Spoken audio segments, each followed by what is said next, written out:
So para sabihin mo pare na mas magaling yung mga yung UAP kaysa sa NCAA. Pangit naman 'yon kasi para sinabi mo na mas magagaling yung coach ng UAP. May mga coach sa NCAA pare, mga nagko-coach assistant ko sa pro din eh. Ganun din naman sa UAP, pare-pareho lang naman 'yan. Siguro ang nakikita lang niya kasi nila siguro diyan, yung mga ibang teams kasi mas maraming mga bago na sumali sa NCAA, the likes of nung nagsimula ako, EAC, Arellano, Lyceum, di ba? Mga bago yan eh, di ba? Perpetual ba?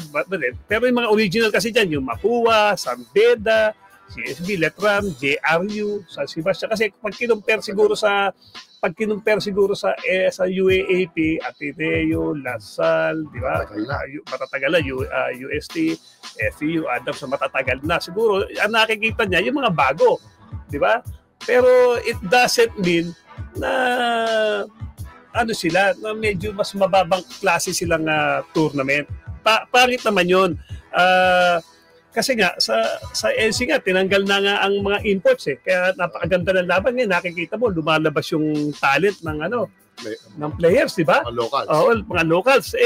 Sa UAP kasi, or whatever tournament, kahit naman sa PBA yan. O sige, balik tayo sa UAA, sa collegiate. Bentahe ang import yan eh. Pag magandang import, maganda performance ng team. Sad to say, you started na may import, kaya talagang first game yata na injury ka agad, di ba? So, ang nangyari, wala silang import. Ganun talaga ang buhay. Di ba? Nawala import mo. So, gumawa ka ng kaparaanan, paano mo maisasalba? Total naman, nanalo ka against UP, di ba? So, ibig sabihin, kaya mo yan na isalba yan. Although, importante at malaki na itutulong ng isang import. Pero, wag mo nang mag-focus ka na lang, coach, sa yung tinatakbo ng team mo.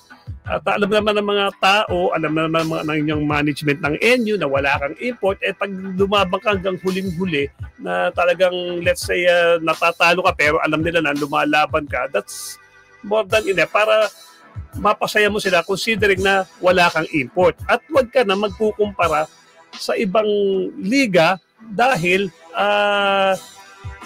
yun hindi magandang pananalita na kung nandun ka sa ligang yun malamang nasa taas ka, di ba? Parang sinusukatan mo eh. Ano ba difference pa rin ng UAP sa SA? Wala naman eh. Pareho naman yan eh, di ba? Magagaling pareho ang coaches na yan. May experiences din lahat yan. Mapa UAAP, mapa NCAA, di ba? Ang players naman, talented din naman kasi lumalabas lang naman yung mga kasi once in a while pare meron sumisikat sa UAP like si KQ. Parang siya yung sa collegiate level eh. Nataon ngayon siya. Pero minsan naman, meron naman sa NCAA ang nangingibabaw naman na wala naman sa UAP. Ganun lang naman yun, di ba? At pinaka-importante, gaya na sinabi ko kanina, duty ng coach palakasin kung ano man ang meron siyang materialis. Okay? At makikita mo naman, ang isang team na walang star, nakita mo kung paano magpakamatay sa loob ng court. Dahil alam nila na wala silang sasandalan kundi ang kanilang mga sarili lamang on both offense and defense, di ba? Kaya nga lagi natin sinasabi, ikaw, battle pwede natin yan. Lalo na, ako, nag-coach po ako ng Emilio Aguinaldo College wherein siyempre, let's face it, ito mga players ko, hindi naman mga household name, kumbaga sa pagdating sa collegiate. Pero, I see to it na talagang lumalaban sila at pumupukpok. Yun ang pinaka-importante. Ngayon, kung sakasakali, nalalaban si NU, lilipat yan, kaya na sinabi mo, how sure are you na nasa tuktok ka? Yun ang kailangan mo, madaling magsabi. Kahit ako, sabihin ko, mag-coach ako ng UAP, magka-champion, madaling magsabi tayo. It's easier than said and done, di ba? Kaya wag sanang ganon kasi nakaka-apekto yan ng relasyon ng mga, lalo na tayo, magkakasama tayo, mga coaches tayo, di ba? Kahit pa paano, siyempre, nagagalangan tayo, okay?